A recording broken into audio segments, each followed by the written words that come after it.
Imaginez, demain, vous n'avez plus aucun contact avec votre soeur, votre frère, votre cousin, peu importe.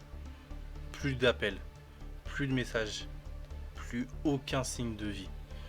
Vous vous dites, ce n'est rien, elle va prendre du temps pour elle, il doit être occupé. Mais des jours passent, des semaines passent, des années passent. Et là, vous commencez à vous inquiéter. Vous vous dites, mais qu'est-ce qu'elle fait? Où elle est passée en fait? Pourquoi elle ne me répond pas? Et un jour, vous vous rappelez que la seule chose qui vous reste de cette personne, c'est ceci.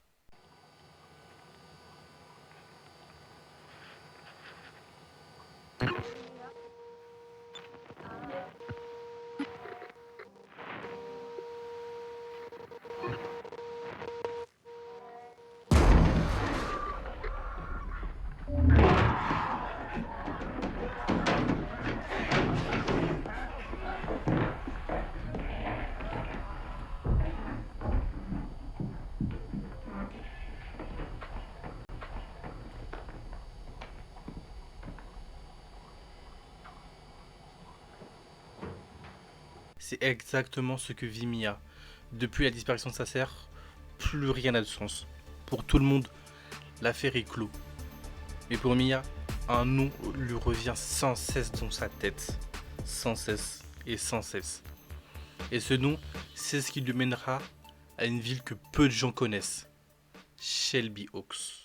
Pour la dernière fois dans le sud du comté de Dark, en Ohio, près de la ville abandonnée de Shelby Oaks. La police déclare faire tout ce qu'elle peut pour les retrouver, mais elle dispose de très peu de pistes.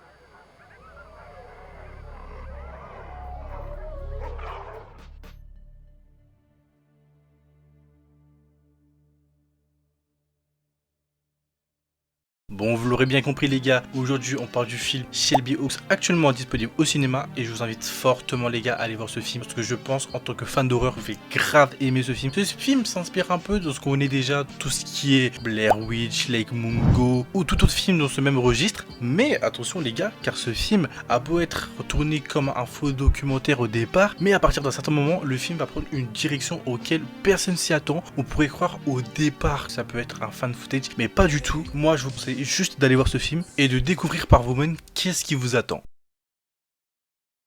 L'un des trucs que j'ai beaucoup aimé avec ce film, c'est qu'on a un décor assez froid tout le long du film, que ce soit par exemple des prisons fermées, des parcs d'attractions. On a aussi cette atmosphère assez terrifiante qui revient tout au long du film et qui sera là jusqu'à la fin du film d'ailleurs. Et un truc que je trouve assez fou avec ce film, c'est que même s'il a été réalisé par un vidéaste américain, je trouve qu'on ne ressent vraiment pas le manque de budget. Avec un budget d'1 million de dollars, ce n'est pas colossal comparé à d'autres films du cinéma d'horreur.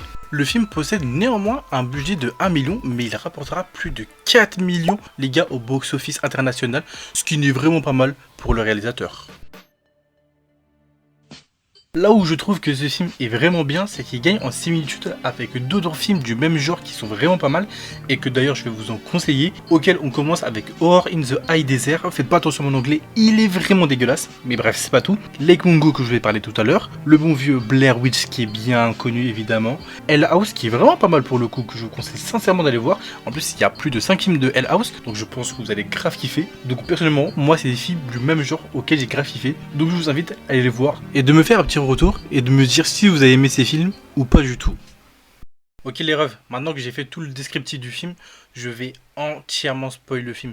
Donc tous ceux qui ne veulent pas être spoil, partez de la vidéo, revenez quand vous avez vu le film. Et pour tous ceux qui veulent être spoilés, restez dans cette vidéo parce que je vais tout spoiler. Et en même temps je vais vous donner mon avis, qu'est-ce que j'ai aimé dans le film et qu'est-ce que je n'ai pas aimé dans le film. Donc maintenant que tout est dit, commençons.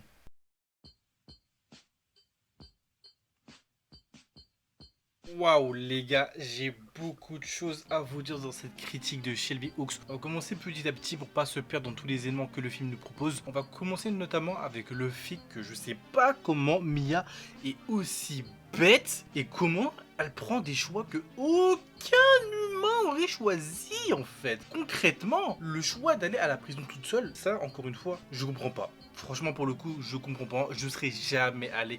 En plus d'une prison abandonnée, on sait jamais s'il y a des SDF qui vivent là-bas ou pas du tout. Je serais jamais allé, je serais jamais allé.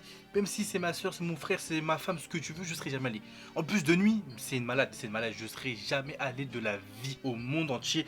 J'aurais demandé à ma femme qu'elle m'accompagne ou j'en sais rien, mais je serais pas allé tout seul, je sais pas comment elle fait. Je sais qu'elle a vécu des choses traumatisantes de son enfance, du le fait qu'elle a vu le démon par la fenêtre, et même plein de choses, que ce soit par rapport au fait qu'elle a vu une personne mourir devant ses yeux, littéralement une personne qui se prend une balle dans la tête. C'est assez chaud quand même comme événement, mais même avec tous ces événements, elle a jamais pris de recul et se dire que là, ce qu'elle est en train de faire, c'est chaud. Et d'un côté, on pourrait comprendre parce que vas-y, c'est le fait qu'elle veut retrouver sa sœur, donc en vrai, c'est assez compréhensible que c'est sa sœur, c'est sa moitié, c'est sa chair. Donc on peut comprendre qu'elle se mette autant de mal à la retrouver, mais à se mettre autant en danger, c'est fou.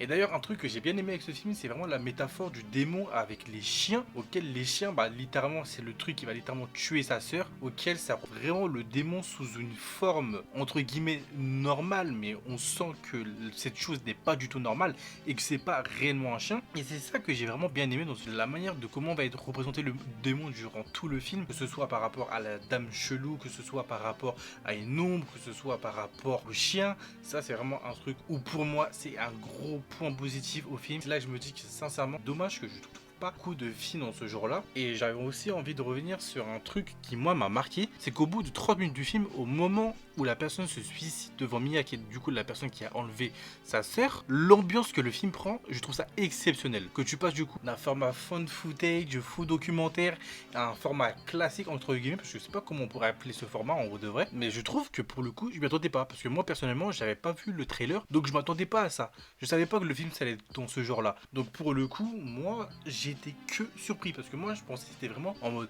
fan footage, ou du coup caméscope à la main, où ça allait vraiment être tourné comme ça, mais en fait non, pas du tout. Et même le fait en vrai de revoir des archives de YouTube comme ça à l'époque, ça c'est un truc que j'ai vraiment bien aimé durant ce film. Mais le seul point positif encore une fois, dans les choix de Mia, il y a plein de trucs qu'on comprend pas. Il y a des moments où en fait elle va agir comme une personne, en fait, elle va agir de manière irresponsable, encore une fois. Comme par exemple, elle s'est pris une balle dans la tête, elle va littéralement tout de suite regarder la cassette de qu'est-ce qu'elle compose. Et en vrai, on le voit dans cette cassette qu'elle a quelque chose de pas normal, qu'elle a quelque chose de bizarre.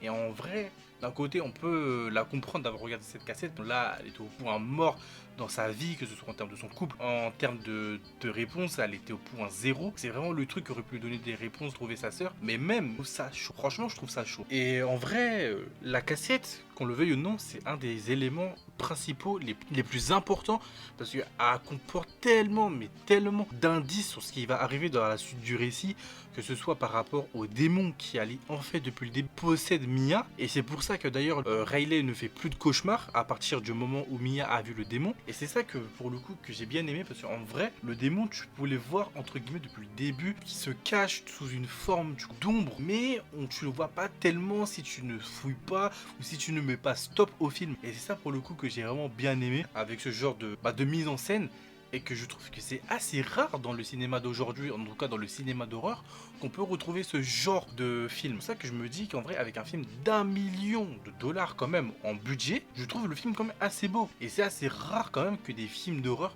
proposent, surtout un film indépendant propose une si bonne qualité.